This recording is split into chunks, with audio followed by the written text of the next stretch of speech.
Delta strives to take the stress out of travel so you can focus on what comes next. And Delta Comfort Plus can help. With Sky Priority boarding, extra legroom, and a wide selection of unlimited complimentary snacks, you can arrive refreshed, ready to take on the world.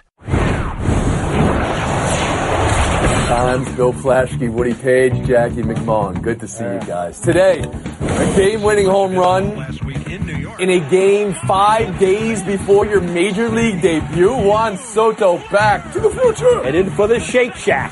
I'm going to have you guys answer this 3 hours before I ask you. To really mess with the time-space continuum. Also, jumping off a yacht as rehab for your torn ACL. Oh, that's so Knicks. That's so Knicks.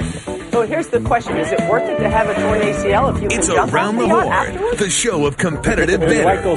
Here's Tony Reali. According to my sources, several things are happening. A, Chris Paul is telling folks LeBron ain't trying to come to Houston. He want to be in LA. These are things I'm getting through the grapevine. Chris Paul is saying LeBron want to be in LA. Oh, that's so good. Stephen A. on his podcast yesterday. All right, Bill, do you even possess a grapevine? Has it just turned into something else at this point? The grapes of wrath. What are you hearing? What are you hearing from Stephen A. there? And this idea of LeBron in L.A. or not Houston? What's happening here? The grapes are certainly slowly turning into the fine wine that's going to be the Lakers. It's the Lakers to lose. Yes. It's the Lakers to lose right now. LeBron doesn't want to play in Houston. LeBron's got a house in L.A. He has businesses in L.A. He wants to play for a winner. So the key now is, can the Lakers get Kawhi Leonard? If they get Kawhi Leonard, they will get LeBron James, and they will, in my opinion, get Kawhi Leonard because the Spurs will realize that that's the best offer anyone will make them. So it's all falling into place right now for the Lakers. Everything. Kawhi comes, then Paul George comes with LeBron, super team, L.A. It's the path is clear at this point. It's the Lakers to lose. Everything is clear. Bill Plaschke is of the opinion L.A. is going to be the next super team in the NBA here. Jackie Mack, does that hold water for you? Shocking that Bill feels this way. Absolutely stunning beyond words. There's only one little hitch here, Bill. So if we're following all the news that's coming out from ESPN, you may remember a little tweet from my pal Woj, who made it clear that the Spurs have absolutely no interest in Lonzo Ball. So how are you going to make those numbers work, Bill? Because if you're going to propose the trades you're talking about, it probably includes Lonzo Ball. So I'll go back, and I know I'm going to sound like a homer, and I don't even know how to avoid it. But the Boston Celtics have the most assets. The question becomes, you just did the same thing. Tony. And you know what? You can mute me from here to high heaven, but now I'll list the assets for you just to prove that I'm right. Yeah. You could trade Kyrie Irving straight up for Kawhi Leonard. You have Jason Tatum, Jaylen Brown, who the Spurs we know had interest in all the way back when he was a rookie. You have a pick from the Sacramento Kings. You have multiple picks going forward, one from Memphis that could be incredibly valuable. Now, here's the problem with Boston, though. You got to convince Kawhi Leonard to stay more than 1 year because you're not going to trade one of those great young prospects unless convincing him. Well, if they win a championship, Bill, that might be a pretty good way. How about you two guys? I'm picking up what you're putting down. I missed you, hon. Just went full Plaschke. After trying to mute him from class before. Now I understand why he does this all the time. It's kind of fun, actually. Woody Page, go at it. It's kind of true, too. Here's what we do know. Mina's not going to say he's coming to Seattle because that's going to be about 5 years from now. And, Bill, the one aspect of your argument sort of didn't make sense. He wants to play for a winner. Well, he's going to have to bring that with him. Why not go to Houston? They have the best Houston. They have the best buttermilk pie. They have the best team in baseball. They have the best airport that I've been in. And they have thank you for that insight. They have a better team than L.A. right now in place. Chris Paul. LeBron's always wanted to play with Chris Paul. They have the most valuable player in the NBA. They got a team that actually could have won the NBA championship this year. It's ready-made. I don't know why you would want to go to a place where you're going to have to gather a bunch of kids. After they bring those people in, they're going to have to go out and get has-beens and wannabes to add to it. That's what he just left in Cleveland. Times, your view of it? I'll tell you why he is most likely to go to LA, because LeBron James at this juncture in his career cares about two things, family and winning. LA wins the family argument, as Bill pointed out, the high school, the kids, everything. It works out. Winning is a little bit more complicated because if it's only 2 stars, if he brings Paul George with him, they're probably not going to beat Golden State. He does have to bring Kawhi. And that's why at this point, we don't really know what LeBron's going to do. We have to wait and see what Kawhi does first because at this point of free agency, it's a conversation between those two players. LeBron's probably doing most of the talking. Jackie, can I ask you why Houston wouldn't be desirable, theoretically?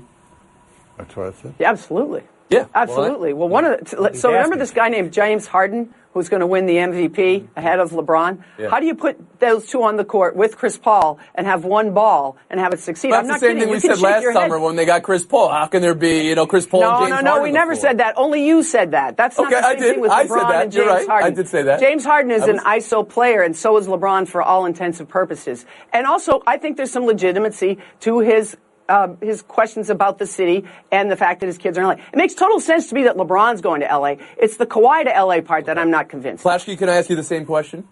Yes, for one thing, he doesn't already have a house, and it's been determined that his wife wants to go somewhere where they've already been, and that would be L.A. or Cleveland. And secondly, he's built championships in Miami and Cleveland. He wouldn't be building one in Houston; he'd be adding to one. He can build one again in L.A. with the Super. Be adding to one. I mean, they didn't win the championship. He could be adding to. Durant did, but I hear what you're saying. And I think the Lakers have won a couple without LeBron. I mean, Houston's not entirely a slam dunk from a basketball perspective. I know Daryl Morey can do cat black magic, but in order to get LeBron, they're going to sacrifice a ton of depth. That's a very different team from this iteration of the Rockets, and we don't know that they would beat the Warriors. So the number one thing on LeBron's mind as he's making the decision here, if you can just throw out a guess there, Jackie, you think it's family, you think it's winning?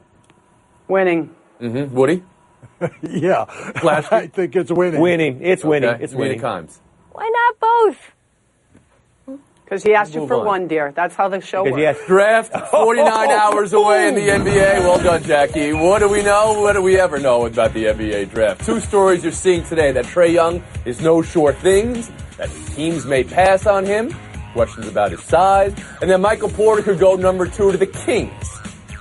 Mina, those two reports right there specifically, either of those sound right to you? And if you're going to be maybe ranking risks, as a risk manager that you are, who's the riskier? Both. I think it all depends on where you take them, right? So Michael Porter Jr. at number 2, which is what we're hearing out of Sacramento. Sacramento likes him. They worked him out. It's a possibility. That's a bigger risk to me than Trae Young at, say, number 8. After that, looking at them both, when you're looking in the same range, I think Michael Porter Jr. is a better bet. Coming out of high school, he was the number 1 prospect in the nation. He's a 6'10" forward who can shoot from all over the court. And when you look at this draft class, there's a lot of great athletes. There's a lot of really smart players, but there are not a lot of players with that skill set. Now, there's a great possibility that he might have to redshirt for a year like Embiid, but I think because of his talent, his upside is so high that he's probably worth the gamble a little bit later in the draft. Woody Page, you look like you wanted in on this question. Please, go ahead. Yeah, I would like Mina. I know this before your time, and I'm an old-timer, but let me give you a name, Greg Oden. That was a big risk coming in because of injury problems. He never played at all in this league. So a guy that you want to talk about in high school that played the first 9 minutes of collegiate ball and then was out until the final game, and you add that he was going to have an impressive pro day, if you will, a couple of weeks ago, and they had to call it off because of back spasms. If you've ever had a back problem, Mina, you know that could go on for years. Fred Couples in golf, he couldn't become the great player that he would have been if he didn't have back problems. It happens in every sport, and you're saying, well, he's not as high a risk. Trae Young led the college basketball in assists and scoring. And yeah, I would add, to be honest, that he also led it in turnovers. But there's a guy, everybody's going to say he's too short.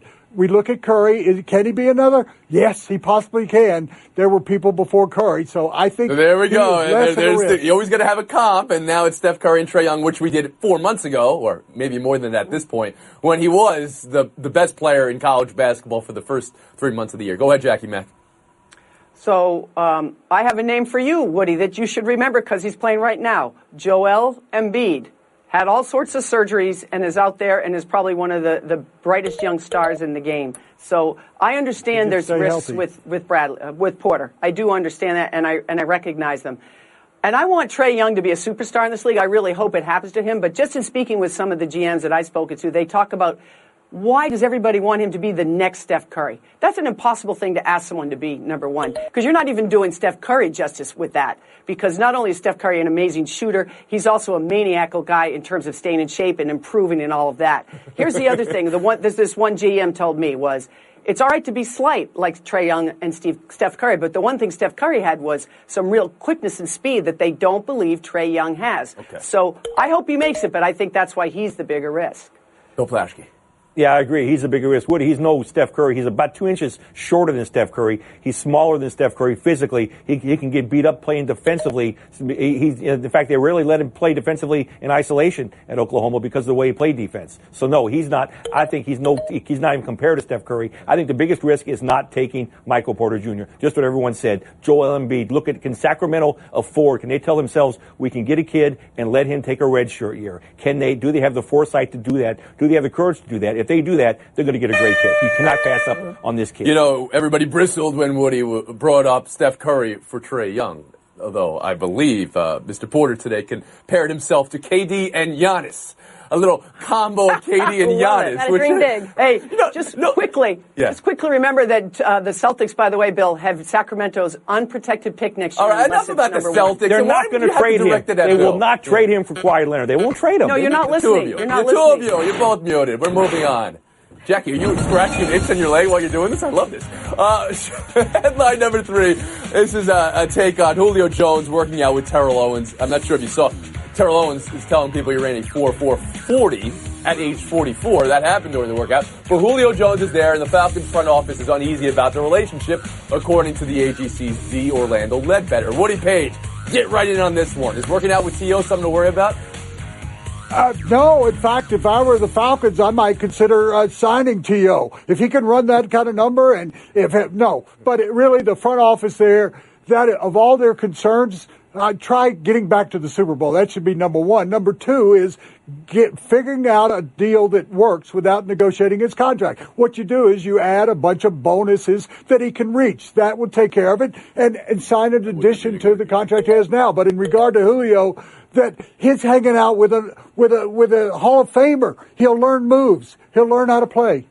Jackie Mack? I'm not as thrilled with this idea as you, Woody. First of all, if I were the Atlanta Falcons, I would like to see Terrell Owens timing my player running the 40 instead of the other way around. I think that would be a little more helpful to the player that I'm looking forward to. And the contract stuff, it's not that T.O. is... I don't think he's going to be this horrible influence on him, but he is a guy that marches to his own beat and has been known to say, hey, they're screwing you, man. They owe you money. And that I would not want in my best receiver's ear every single day. Bill Plaschke? Yeah, I realize he'll be in his ear, but it'll also be a role model for him as far as working out. Nobody's ever said T.O. wasn't in great shape. Nobody ever said he wasn't ready to play physically. Right. I think they ought to be happy that Julio's working out with him. And they ought to also take care of Julio. He's the 8th highest paid receiver. That doesn't work.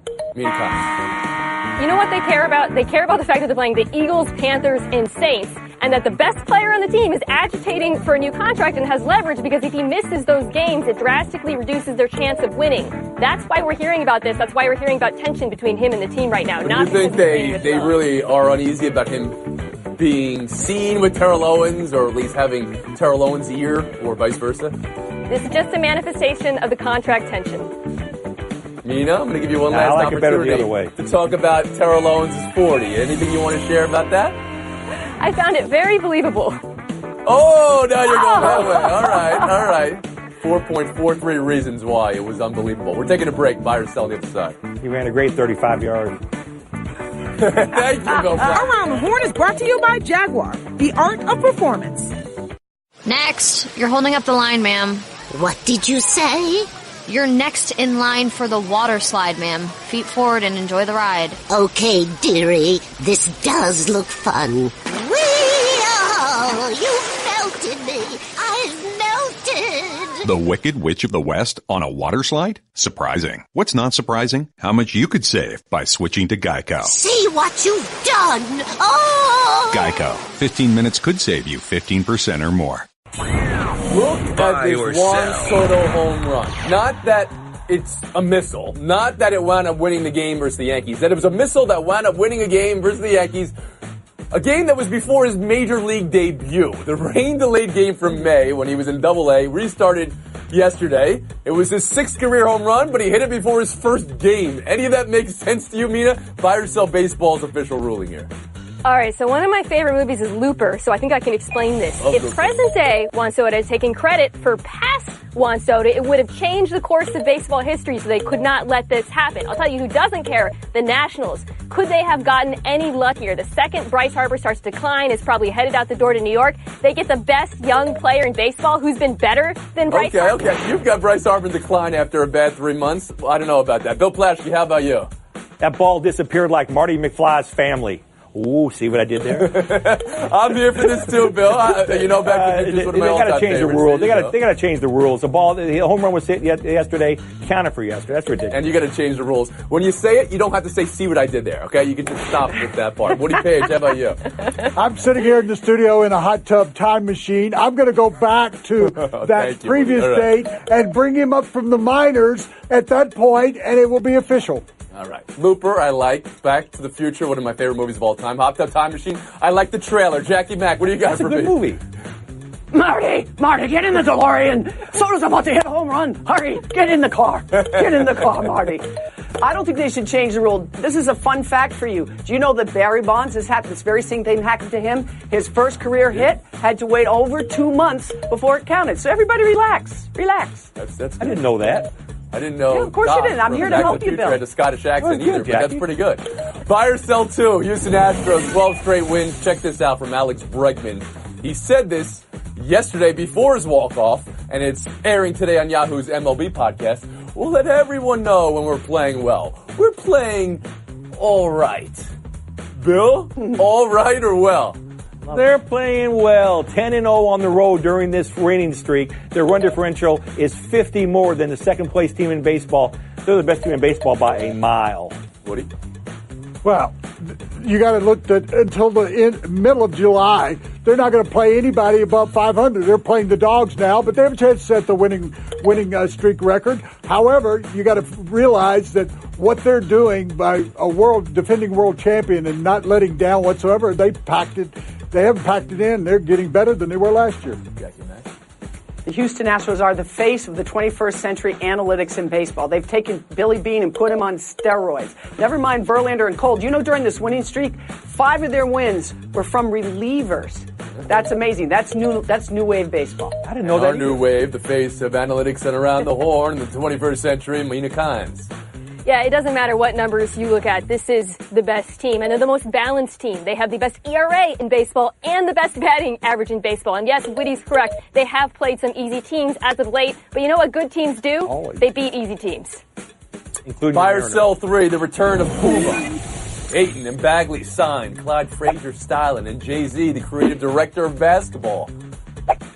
Woody, buy or sell making an impact on the shoe game. Well, they made they made a big advancement in the golf game because of just connecting with one guy, Ricky Fowler. Every young kid in the world wants to wear the same kind of golf outfit, even if they don't play golf. So, yeah, I think Jay-Z and the signings they're doing, they have a real chance here to make some major advancement in a tough market. And a puma is the smallest cat of all the cats that are big. Oh, that's just a great wildlife. Jackie Mack, how about you? So you take Ayton and Bagley and you put them in the room and you tell them, you know what, this is going to be more about shoes. You're going to have multifaceted opportunities. And to prove it to you, we're putting Jay-Z in charge of this operation. And so these young 2 guys sign on the dotted line. You've got 2 young players that have a chance to be stars. And then you throw in old school with Clyde. So all the dads go to the store from New York City and say, man, that's Clyde's shoe. I'm going to buy it for my kid. Brilliant. Okay. Mina Kimes, how about you? I think this affects the shoe game. I also think it affects the agency game. So a few months ago, Roc Nation signed Romelu Lukaku in the EPL, the first soccer signing from that league. Not long after that, he signs with Puma. So my question is, what does this mean for clients of Roc Nation like Todd Gurley, who's with Nike? Is he going to go to Puma? And what does it mean for Puma clients who are not with Roc Nation? Are they more likely to sign with Jay-Z? It raises all kinds of interesting questions for the industry. I'm not sure Plaschke has the answer to those questions, but Bill, Puma in the shoe game and for NBA players. It's huge. I have walked behind Rihanna going into the Staples Center court. Rihanna wears Pumas. That's enough said. That's cool. There you go. Skylar Diggins wears them too. Plaschke, you asked during the commercial break how you pronounce Rihanna. You'd asked for a little backup. I had to double check. Got it from Mina. Mina had my back. Mina Kimes, Woody Page, taking a bolt right here. Thanks for being with us. Woody, don't do that to your chalkboard. Plaschke, McMullen. Showdown next. Delta is here to help people in pursuit of their goals. And with the ease of booking travel on the Fly Delta app, pursuing your goals has never been easier. You'll also get notifications as you go, giving you peace of mind throughout your journey. Plaschke McMullen for the 50th career showdown. Best of luck to you. Kristaps Awesome. Porzingis jumping off a yacht 4 months after ACL surgery. Fair or foul, Bill? I think it's fair. I think it looks good. I think his swimming's part of the rehab. I think if he can jump like that, why not? I think why are you laughing, Jackie? I think it's a good thing. Because it's got nothing to do with swimming. It's got everything to do with that girl in the bikini who's watching from that yacht. I didn't even see her. I didn't even see her. I don't know what you're talking about. Likely story. I don't know what you're talking about. Point McMullen. Showdown 2, Brandon Nimmo went inside the park for his first home run and outside the park for his second home run in this one. Are you an inside cat or an outside cat, Jackie? You know, I'm normally an outside cat, but I'm going to flip the switch on this one. You know what I loved about this inside park home run, Tony? It took him longer to explain how he did it than when he actually did it. I'll take the outside. He had to sprint 14.7 seconds, the fastest home-to-home sprint in baseball this year to get that run. I'd rather hit the ball, be able to trot. I'm an outside cat. You know what we call taking longer to explain something than actually doing it? We call that a Woody Page in the business. Ooh. FaceTime, Jackie McMullen. So, Tony, we were talking about pitchers earlier, and the Mets, there's talk that Jacob deGrom and or Noah Syndergaard could be on the trading block. I must ask all you Mets fans, has your team ever learned? I've made up a list for you, Tony. You as a New Yorker probably already know this. Here are some of the pitchers they've traded. David Cohn, who, by the way, 7 seasons later won 20 games for the Yankees. Scott Kazmir. Colin McHugh at the age of 26. A guy named Tom Seaver, you may have heard of him. Yeah, I was wondering why you weren't starting with Seaver and Ryan. Nolan Ryan. Yeah. Please, the Wilpon family. Please. Well, I'm going for dramatic effect, Tony. It's television after all. You want some more dramatic effects here? 50 career appearances, I told you, in Showdown. It's now Plaschke 26, McMullen 24. Very, very tight. Don't you think this one should count as 2? I kind of do. I kind of don't.